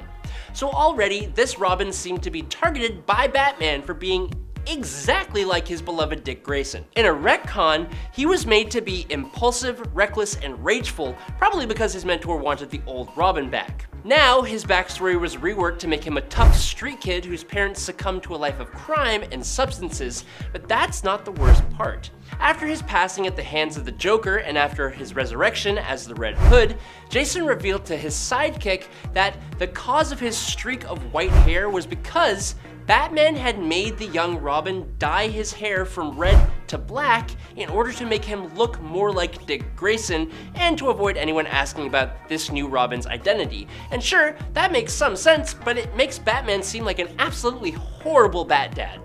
But going back to the New 52 era for this next point, one of the biggest changes made to the Justice League was that Martian Manhunter was now, in the New 52, not a founding member of the team, a place that the character had held onto for years. Instead, his spot was now taken by Cyborg, who was also now created thanks to a mother box. Now this had a ripple effect of changing the important place that Cyborg held in the Teen Titans as well, and by that, I mean it was erased completely. Now I personally liked the change just a little bit. I always have felt that Cyborg has been a little underappreciated, so to make him a founding member of the Justice League felt like a huge step up for his character, who is one of my favorites. But at the same time, John Jones is also one of my favorites. It's just that his status as a newly arrived alien from Mars made it make more sense that Cyborg, who has lived a relatively normal human life on Earth, should be one of the original defenders of the planet. Now when the DC Universe rebooted into the New 52 continuity, DC changed the continuity so that the Justice League had only been operating for 5 years, and now all the heroes are quite a bit younger. This unfortunately causes some problems, specifically for Batman and his Robins. If they had wanted to start the New 52 with Batman working solo, or with Dick Grayson still being Robin, this probably would have worked, but DC wanted a younger Batman while still having characters like Nightwing and Jason Todd. Enter Retcons. Grayson and Jason Todd got away relatively unscathed, but Tim Drake got the short end of the stick. Tim was originally introduced after Jason Todd had died at the hands of the Joker. Batman was acting recklessly, and Tim deduced that Batman was Bruce Wayne, and believing that Batman needs a Robin to temper his aggression, he asked Dick Grayson to become Robin again, but ended up getting the gig himself. Well, in the New 52 canon, he never quite figured out Batman's identity and was never actually Robin. Instead, he had just always been Red Robin. And fans hated this, so much that his original origin was eventually put back into canon. When Superman was laid low by Doomsday during the Death of Superman story arc, 4 new characters showed up that claimed to have a connection with him. One of these was Superboy, also known as Connor Kent. Project Cadmus decided to try and make a clone of Superman to try and fill the void, and they were successful with this new version of Superboy that had powers based around telekinesis. For years, it was unknown where the other half of Superboy's DNA came from. It wasn't until nearly a decade later with Teen Titans #1 from 2003 that the Titans discovered the secondary DNA source belonged to none other than Superman's greatest nemesis, Lex Luthor. The internal dichotomy between his two opposing biological precursors became a driving force for Connor Kent and made him question if nurture could truly overcome nature. I have mixed feelings about this next one, to be honest with you. When Hal Jordan turned evil, it was an interesting twist for his character. It was something very different, but one that it also felt we'd kind of been building to for some time, putting Green Lantern more and more into a place where he'd basically be pushed beyond the edge of reason. Seeing him turn to the side of evil and become a villain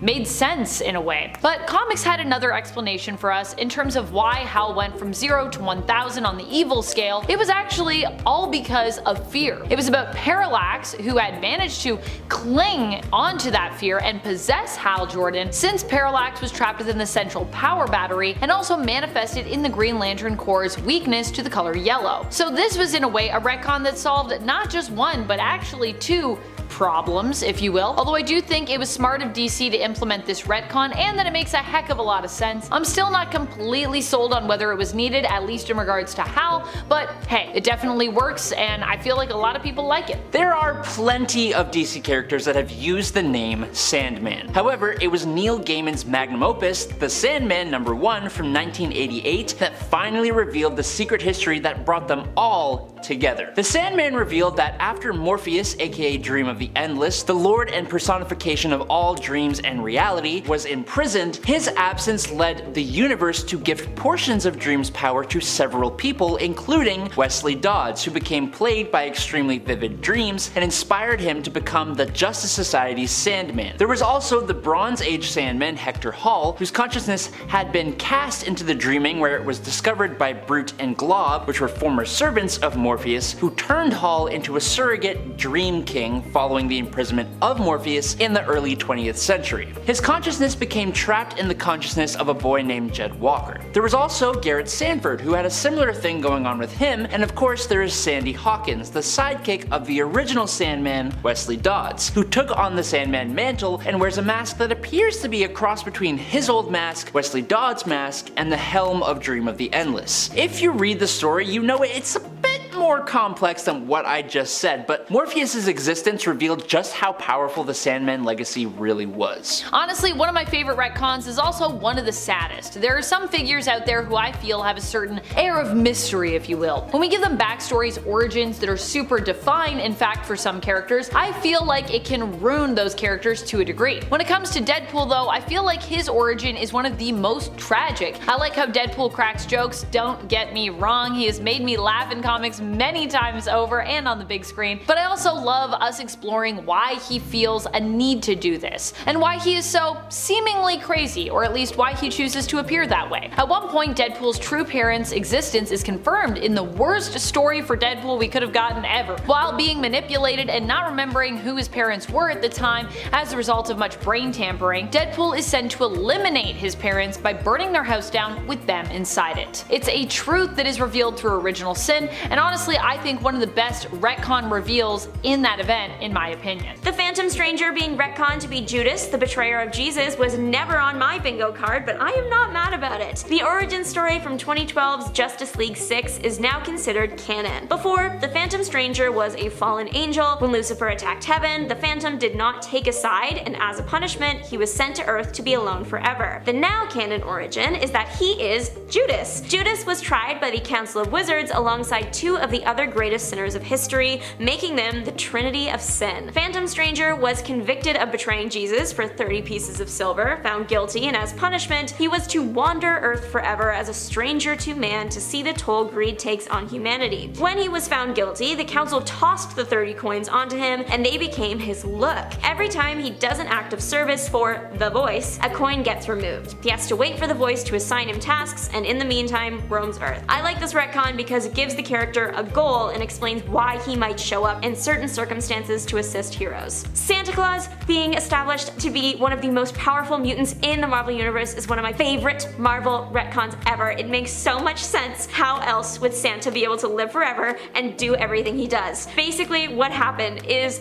before we knew Santa was the most powerful mutant ever, his history was just a lot of legend. It varied from culture to culture, but for the most part, he was a legend. But then, along comes Marvel Holiday Special. It opens with Cerebro detecting the most powerful mutant ever registered, and the X-Men head off to find them. To their surprise, they're met with Santa Claus and the Brotherhood of Evil Mutants. Santa proves that they are no match for his jolly old self and turns the evil mutants to action figures. He teleports the X-Men away, makes them forget the whole thing ever happened, and gives New York their white Christmas. Santa has shown that he is capable of transmutation, teleportation, memory alteration, and he can control the weather, and that's not even everything Santa can do. I love this retcon. Doctor Strange stories take after their namesake. They're a little strange, but that's what you sign up for when it comes to the Master of Mystic Arts. However, I draw the line at a story where his love interest, Clea, cheats on him with Ben Franklin, but don't worry, it was retconned later. The moment happened in 1976's Doctor Strange 18. In this story, Doctor Strange and Clea are hopping throughout time. They end up on a boat with Ben Franklin. Doctor Strange and Clea have a fight, and he heads off to risk his life to defeat an otherworldly threat. Clea heads off and is seduced by Ben Franklin. The original intention of this moment was for Ben Franklin to actually be Ben Franklin, but Marvel's editorial staff didn't love the idea, so it was retconned that that wasn't Ben Franklin at all. It was an evil sorcerer that was pretending to be Ben Franklin. And before anyone says, well, she still went to bed with someone who she thought was Ben Franklin, Marvel fixed that too by saying she was enchanted into doing it. Marvel might have retconned this again though in Deadpool Dead Presidents when Strange made a comment to ghost Ben Franklin about how he still hasn't forgiven him for the 70s. It's just a weird situation overall. Moving on to Marvel retconning their racially insensitive depictions of heroes from the Golden Age comics to not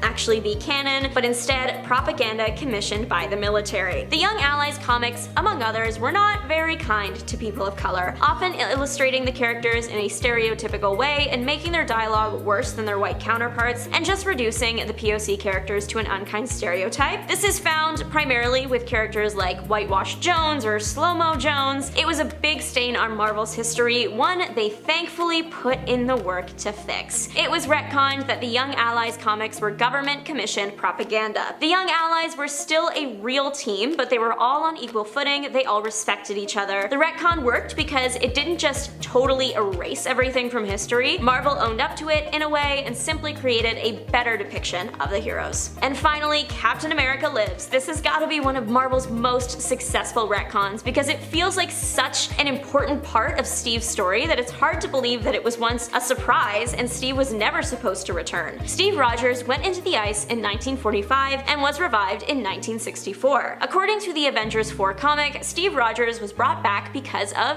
fan mail. An avalanche of it demanded he return, and who was Stan Lee to say no to a response like that? So Steve was written back in and joined the Avengers. I can't imagine the Marvel Universe without Steve Rogers, so this retcon is a 10 out of 10.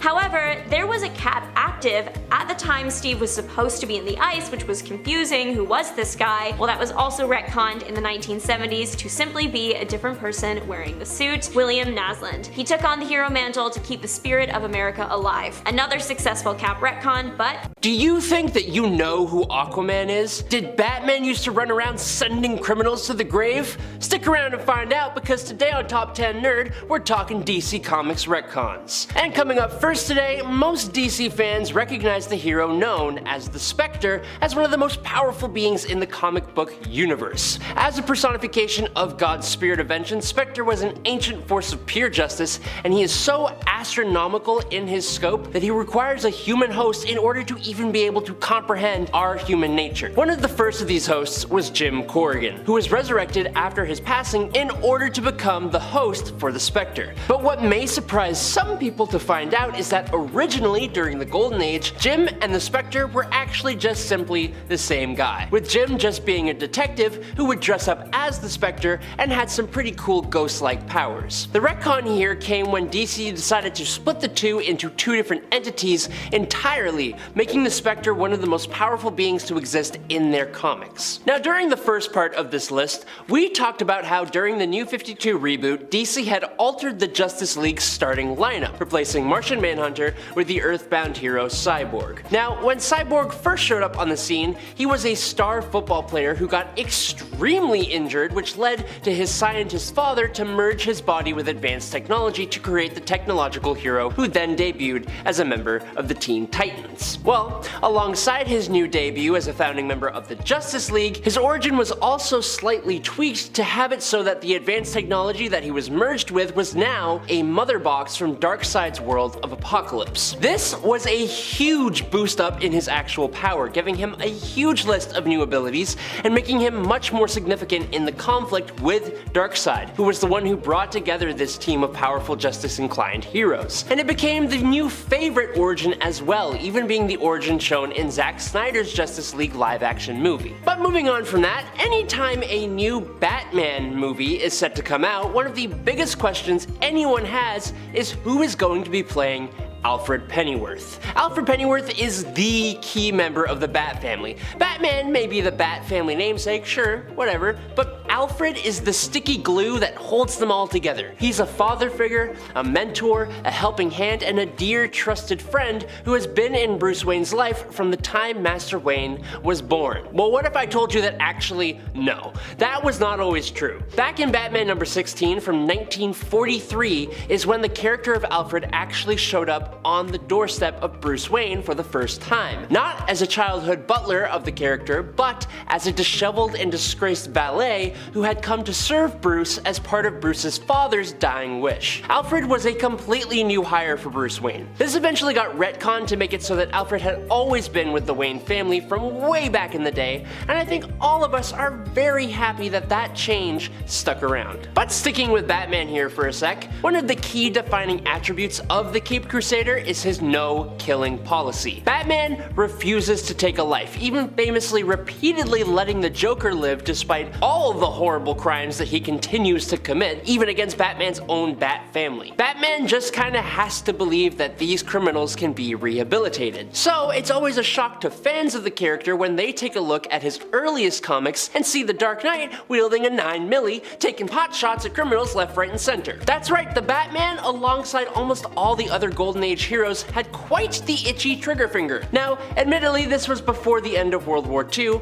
and once that conflict ended, comic books saw a big old conservative crackdown that eliminated Batman's affection for bullets and turned him into the guy who drawed the line at just beating criminals to the very brink of death, but not actually ending their lives, just severely maiming them. But moving on from Batman to another Justice Leaguer, the Flash is one character that I think people don't actually realize had an incredibly tragic life. Like, a lot of stuff has gone wrong for him, with one of the biggest being the passing of his own mother, which was then blamed on his father, who didn't actually do do it. For a while, Barry Allen had been wiped out, but actually transported into the Speed Force. So when he returned in Final Crisis and Flash Rebirth, he had a big huge face-off with Eobard Thawne, his most iconic villain, the Reverse Flash. But DC brought a massive change to Eobard's character when they made it so that this time-traveling villain was actually the one to cause almost every single hardship the Flash had ever had, including the passing of his own mom. In Flashpoint Reverse Flash, we actually get to see Eobard traveling into the past and trying to end the Flash, but since he can't do that because he'll create a paradox and he can't take out Iris West, who's Barry's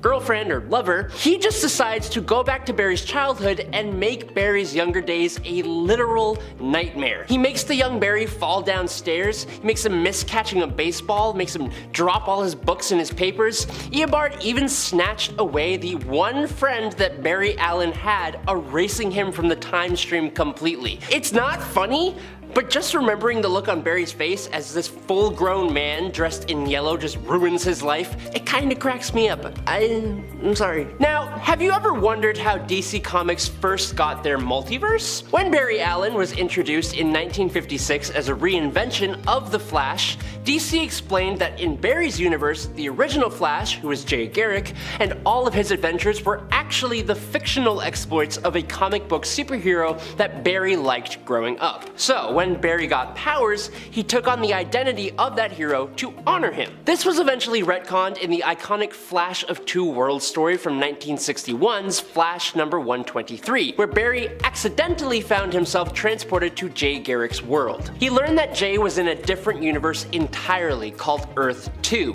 and that the comics written by Gardner Fox were actually dreams that Fox had remembered and written down. As Barry explained it, quote, "Obviously when the writer was asleep, his mind was tuned in on Jay's vibratory Earth," which is a weird sentence. Now this was a super weird way to incorporate Jay Garrick back into the real world, but it also had long-running effects on the larger DC universe because this is also the first introduction of the DC Multiverse in order to explain all the Golden Age heroes and how they existed at the same time as all the new heroes, but then they created a whole other problem, which is why we got the Crisis on Infinite Earths in order to clear everything up, which it didn't even do. I don't want to get into that though, so we're gonna move on. Now this one is one that I'm not sure if everyone knows about. I think like half the fans know and the other half have no idea. Basically, when Wonder Woman first came on the scene, the character being tied up happened to an increasingly uncomfortable degree. This was because her co-creator, William Moulton Marston,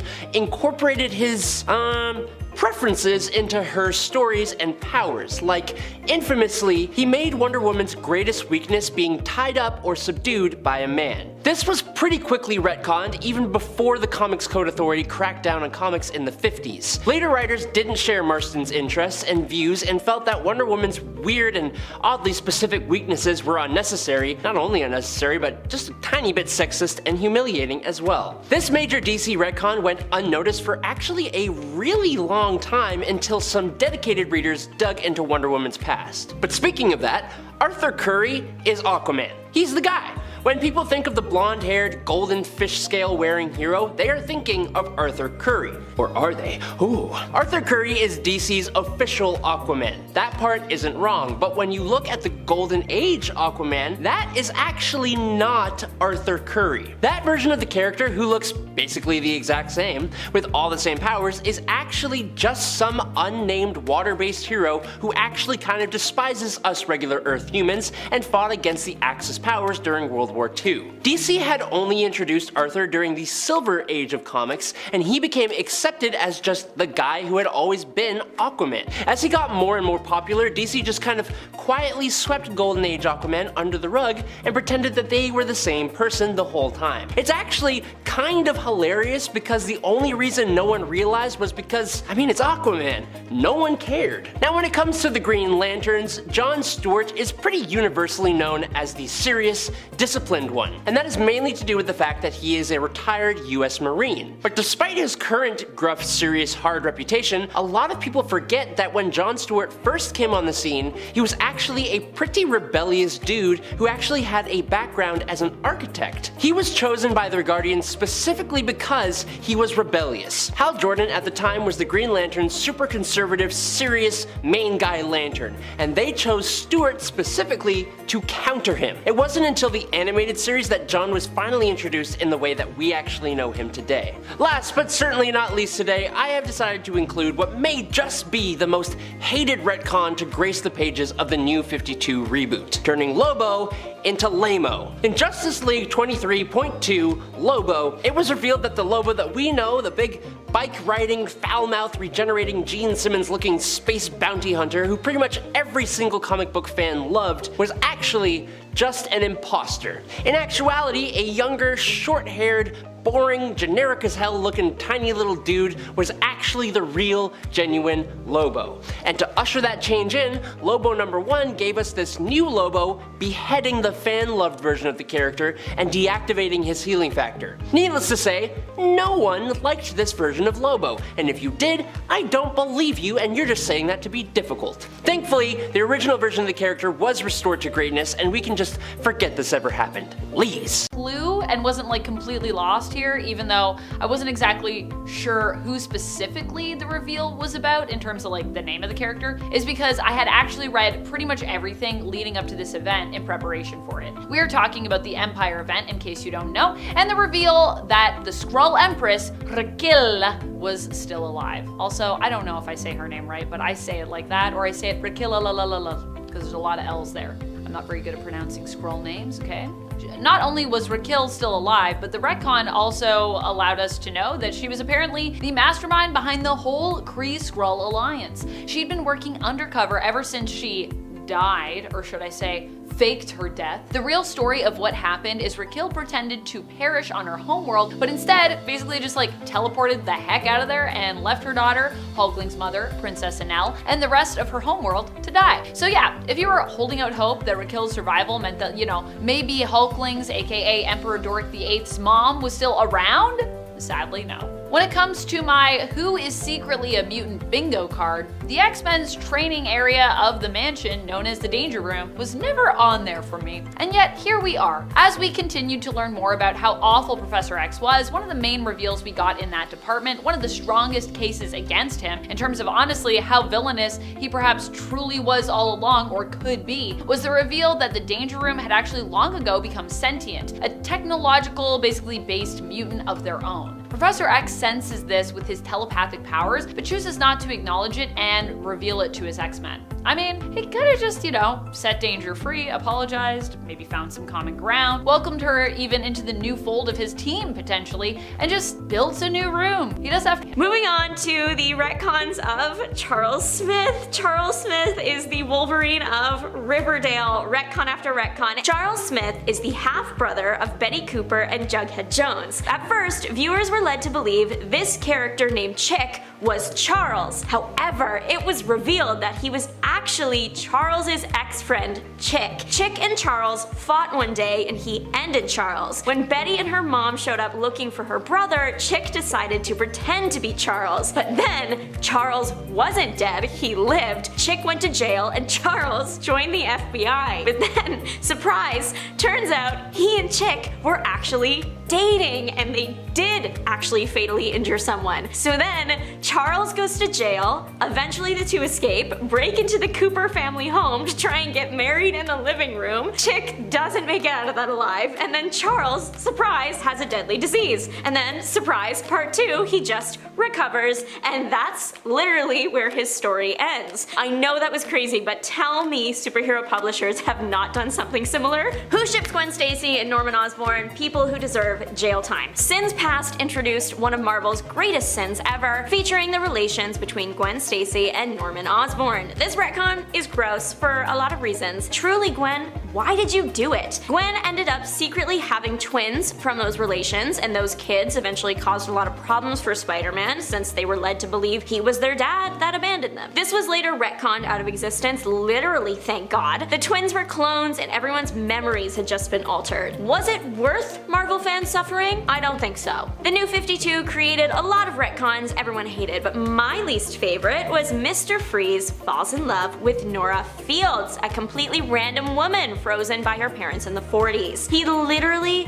didn't know her at all before she went under. It's so frustrating because Mr. Freeze's love for his wife is what makes you connect to the character. Sure, Mr. Freeze might be a villain, but his love for his wife, the wife he had before she was frozen, humanizes him. It also makes you care about Mr. Freeze and understand his motivations. This retcon just made him really creepy and weird. As someone who adores Batman and Mr. Freeze Sub-Zero, I really did not appreciate this. Luckily, Rebirth fixed it. Alright, the Nightcrawler retcon, everybody seems to hate his mess of a family tree. As it stands now, his father is Mystique, his mother is Destiny, his fake dad is Azazel, and his deceased stepdad is Baron Wagner. Nightcrawler was always supposed to be Mystique and Destiny's child, but at the time his story was being written, the world wasn't ready for that, so Marvel threw in fix-its until today when they ripped off all those band-aids. Originally, Mystique was the mom, she had a pregnancy belly and everything, she was married to Baron Wagner, but had an affair with Azazel and had their baby. Today though, this is wrong but also right. Mystique did have an affair with Azazel, but her true love was Destiny. Mystique and Destiny wanted a child. Mystique, because she is a gene shaper shapeshifter, used Azazel as the base to mimic the anatomy she needed to be the father. Nightcrawler and Azazel were led to believe they were father and son because Azazel wants to destroy humanity and the Earth, but making him think he was Nightcrawler's father would give him a connection to the very thing he wanted to destroy, hopefully making him want to destroy it less. To keep everything on track, Mystique shapeshifted a fake pregnancy belly and then had her memory erased afterwards. Established X-Men writer Chris Claremont wanted to introduce the concept a long time ago. But maybe even more hated than Nightcrawler's family dynamic was the forced divorce of Spider-Man and Mary Jane. Spider-Man One More Day is the type of comic that many Marvel fans would use as kindling for the fire. In Spider-Man One More Day, Mephisto wants Peter and MJ's marriage. They do have one of the greatest love stories ever, but it's still a weird choice. The reason Peter lets this happen is because in the comic, Aunt May is really sick on death's door, so Peter is desperate to help her get better. It's not like it's surprising he feels this way, but instead of having a really interesting arc about Peter learning to deal with the grief of losing this important family member, Marvel decided to go with Mephisto marriage stealing solution. Eventually, an actual motivation for the choice was discovered. He had a vision that Spider-Man's daughter was going to take him down in the future, so he figured that if he broke up Peter and MJ's marriage, the daughter would never be born and he would be fine. Good plan, that did end up failing anyways. Another reason why this choice was made, to let writers explore Peter's character in ways they might not have been able to if he were married to MJ, but